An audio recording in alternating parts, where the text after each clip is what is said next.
Bonjour à tous et bienvenue pour ce nouveau JT Express, l'essentiel de l'actualité du Grand Grenoble de la semaine.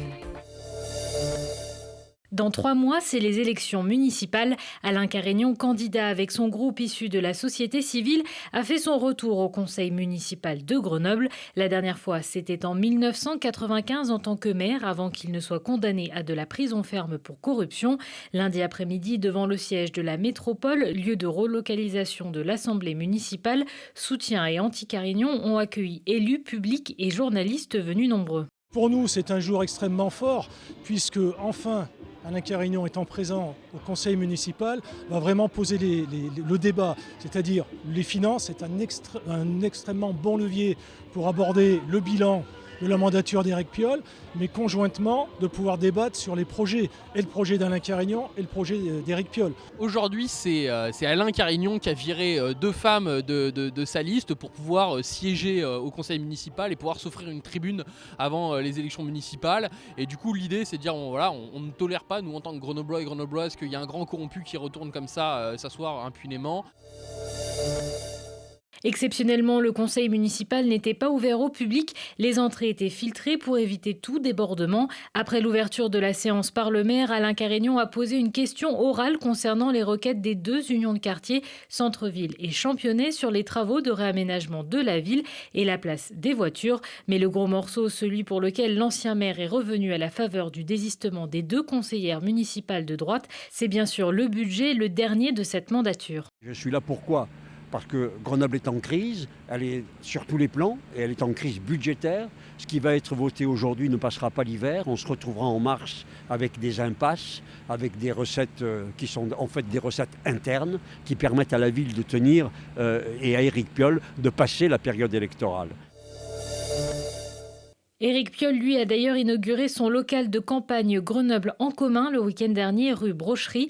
Au programme de la musique avec la fanfare de Sciences Po, quelques pas de danse sous la pluie et un discours du candidat bien nourri, également remerciant d'abord les générations d'immigrés qui ont contribué à construire la ville. Lundi 16 décembre marquait l'arrivée dans la métropole de 200 nouveaux équipements de mobilité à la location de 1 heure à 7 jours, dont 120 vélos à assistance électrique, 12 vélos cargo VAE également, mais surtout 32 trottinettes électriques qui n'attendaient que l'arrivée d'une réglementation en la matière. Autre nouveauté, dans 13 des 21 parkings du réseau, 1 millier d'espaces de stationnement pour vélos sont désormais disponibles. Il n'a pas gâché le suspense et sa déclaration était attendue. Olivier Noblecourt, délégué interministériel à la lutte contre la pauvreté, est bien candidat à la mairie de Grenoble. Il l'a annoncé lundi soir devant l'hôtel de ville pendant que se tenait à quelques mètres de là, au forum de la métro, le conseil municipal. L'ancien adjoint de Michel Destot était accompagné des membres du collectif Grenoble Nouvelle Ère. On a choisi de déclarer cette candidature, ma candidature, au nom d'un collectif de plus de 500 grenobloises et grenoblois aujourd'hui, parce que c'est le moment à la fois du vote du budget de la ville de Grenoble, c'est un moment important, mais c'est aussi un moment où se polarise l'attention sur une offre de régression politique et morale, celle portée par M. Carignon, et puis une offre de continuité, celle portée par l'équipe en place, sans réelle remise en cause, sans véritable débat sur le bilan. Lundi soir, les débats du conseil municipal se sont poursuivis jusqu'à 23h, avec notamment un vœu du groupe Ensemble à gauche demandant aux députés de déposer une proposition de loi pour interdire à toute personne condamnée pour corruption de briguer un mandat électif. Ce vœu, ce texte, tout ça, c'est du vent, c'est du bonivent, c'est de l'opération électorale afin de disqualifier quelqu'un pour gagner les élections. Je n'ai pas de leçon à recevoir de vous, ni de vous, ni de la majorité municipale. 4e journée de mobilisation contre la réforme des retraites mardi. Une mobilisation relativement importante, mais moins que celle du 5 décembre. 28 000 personnes selon les syndicats, moins de 9 000 selon la police. Dans les rangs des manifestants, des personnels de la fonction publique, enseignants, sapeurs-pompiers, avocats, cheminots, en passant par des retraités, des étudiants et des salariés du privé. Et pour la première fois, des représentants du syndicat CFDT qui n'envisagent pas forcément une trêve de Noël. C'est au niveau national que ça se décidera. Bien entendu, on a conscience de la gêne qu'on procure, mais arrêter le mouvement et le reproduire après, c'est toujours très compliqué. Donc je ne sais pas, et j'espère que le gouvernement fléchira avant. Mardi, la manifestation était également suivie par un autre cortège, celui d'internes, médecins, infirmiers, aides-soignants et autres membres du corps médical mobilisés pour la défense de l'hôpital public. Ils dénoncent notamment des assignations abusives pour maintenir le service minimum et demandent des renforts d'effectifs. Partis du parvis du CHU Grenoble-Alpes, environ 1 millier de manifestants ont rejoint l'hôtel de ville puis la préfecture place de Verdun. Une délégation a été reçue par le préfet.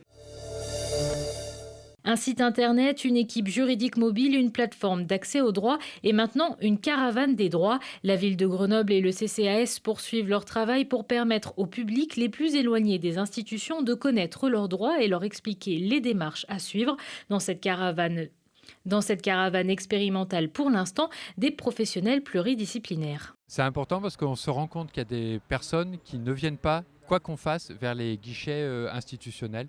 On a beau faire de la communication, adapter les horaires et autres. Il y a toujours des personnes qui, par méconnaissance, qui par risque d'être stigmatisées et tout, ne viennent pas voir. Et c'est important parce que après, c'est des situations de précarité qui peuvent s'installer. Jérémy Lezy avait 33 ans, il était adjudant au 93e régiment d'artillerie de montagne. Fin novembre, il périssait accidentellement aux côtés de 12 autres militaires français lors d'une mission de combat anti-djihadiste dans le cadre de l'opération Barkhane au Mali. Le quartier de Régnier à Vars lui rendait un hommage jeudi, une cérémonie pour commémorer également les 10 ans de combat en Afghanistan. Les locaux de Solidarité Femmes Milena, situés au 2e étage d'un immeuble de la rue Marie-Renoir à Grenoble, ont été forcés et incendiés dans la nuit de lundi à mardi. L'association vient en aide aux femmes victimes de violences conjugales et leurs enfants. À cette heure, les locaux étaient vides et il n'y a pas eu de victimes. La fondation Georges Boissel, qui gère les lieux, espère trouver rapidement une solution pour reprendre sa mission. Une enquête a été ouverte. Une nouvelle étape pour Cœur de Ville, Cœur de Métropole. Jeudi matin a été inaugurée la portion République Montorge dans le centre historique de Grenoble.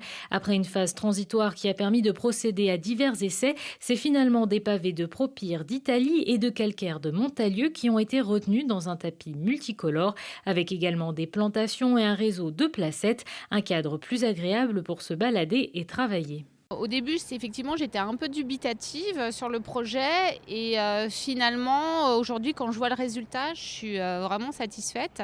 La rue est plutôt vraiment réussie. On sent que depuis plusieurs samedis que les clients sont au rendez-vous, on sent de la circulation, on sent du flux. Donc ça veut dire que les Grenoblois ont envie de revenir au centre-ville, donc j'ai envie de dire Paris réussi.